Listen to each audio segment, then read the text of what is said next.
teacher nyo? Ay, nag-meeting lang po, ma'am. Maayos kayo ha? Kaya kayo sa kabilang section. Ano? Kakaganon ko lang. Ang ingay nyo na agad.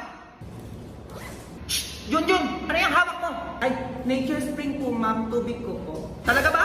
Eh ba't parang bagong packaging yan? Ayos po, ma'am. Opo, mas pasabog na yung packaging nila kasi po yung cup nito naka-attach na. O eh para saan daw yun? Ay, okay po, ma'am. Ang twist, ito po yung bubuksan mo na siya. Ang flip, ma'am, ito naman yung pag-iinom ka na. Kailangan mag-lock para kapag uminom po kayo, hindi tatama sa ilong nyo. Parang ganito. Tsaka naka-attach na din po pala yung cup neto sa bottle para di na din po mahulog pag inopen natin. At mas madali na rin po siyang isarado. Ayan, ma'am. And of course, recycle. Ito, ma'am,